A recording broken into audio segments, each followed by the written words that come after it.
Hello friends, Mamun's কিচেনে তোমাদের সকলকে স্বাগত। এই গরমে রোজ রোজ দুপুরে ভাতের সাথে কি রান্না করা যায় সেটা ভাবতে ভাবতেই দিন শেষ, তাই তো? হ্যাঁ, তার জন্যই আমি নিয়ে এসেছি এই গরমে ভীষণ তৃপ্তিদায়ক আর মুখরোচক একটা রান্নার রেসিপি নিয়ে। আমরা তো সকলেই জানি যে ঝিঙে গরমে পেট ঠান্ডা রাখে, তো আজকে ঝিঙে দিয়ে একটা রান্নার রেসিপি শেয়ার করব। তাহলে চলো আজকে রেসিপি শেয়ার করি। প্রথমে আমি এখানে দেখো এই ঝিঙেগুলোকে ঠিক এরকমভাবে কেটে নিয়েছি, আর একটা মিডিয়াম সাইজের আলুও কেটে নিয়েছি ছোট ছোট করে, 4-5টা কাঁচা লঙ্কা চিড়ে নিয়েছি, আর নিয়েছি একটা ছোট সাইজের পেঁয়াজ কুচি করে নিয়েছি। আজকে আমার রান্না কিন্তু খুবই সামান্য উপকরণ দিয়ে তৈরি করব। আর মেন যেটা লাগছে সেটা হলো এই যে মাছের ডিম দিয়ে আজকে এই ঝিঙেটা রান্না করব। খুবই ভালো লাগে খেতে।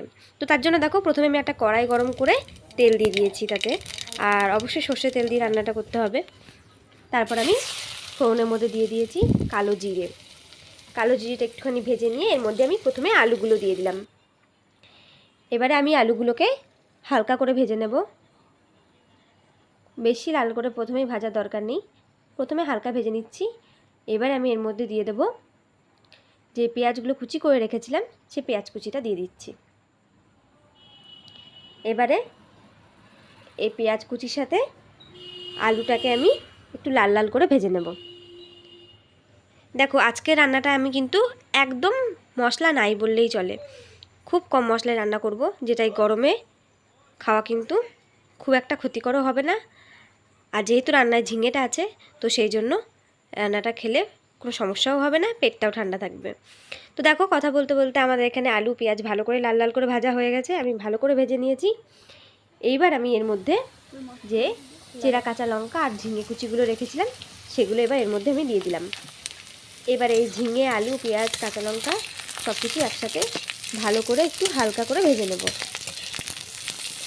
বেশি ভাজবো না, একটু হালকা ভেজে নেব।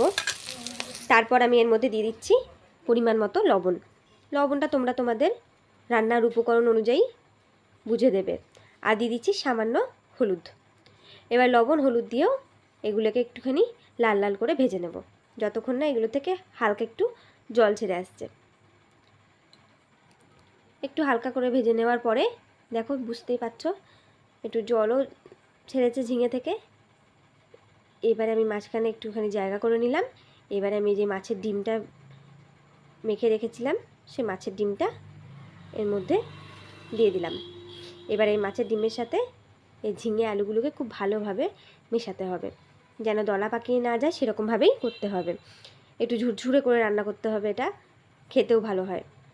দুপুরবেলাতে গরম ভাতের সাথে এরকম একটা রান্নার রেসিপি থাকলে খুবই ভালোই হয়। তো দেখো আমি যেটার মধ্যে মাছের ডিমটা রেখেছিলাম সেই পাত্রের মধ্যে সামান্য একটুখানি জল দিয়ে এই ঝিঙেগুলোর মধ্যে দিয়ে দিলাম। জলটা কিন্তু আমি বেশি দিইনি, সামান্য পরিমাণে জল দিয়েছি। এবারে জল দিয়েও এগুলোকে খুব ভালোভাবে ভেজে নিতে হবে, ততক্ষণ পর্যন্ত ভেজে নিতে হবে যতক্ষণ না এটা একদম ঝুরঝুরে হয়ে যাচ্ছে। এই রেসিপিটা কিন্তু একটু ঝুরঝুরে করে রান্না করতে হয়, আর একটু ভালোভাবে এটা ভেজে নিতে হবে, কারণ মাছের ডিম আছে, যেন কোনো কাঁচা গন্ধ না বেরোয়, তার জন্যই এটাকে খুব ভালোভাবে ভেজে নিতে হবে। দেখো আমাদের রান্নাটা কিন্তু প্রায় শেষের দিকে হয়ে গেছে, আর একটুখানি হলেই আমাদের রান্নাটা হয়ে যাবে। দেখে বুঝতেই পারছো ঠিক কতটা ঝুরঝুরে করে রান্না করছি আমি, ঠিক এইরকমভাবেই ঝুরঝুরে করে করতে হবে, তাহলে এটা খেতেও ভালো লাগে আর কোনো রকম কাঁচা গন্ধও বেরোয় না।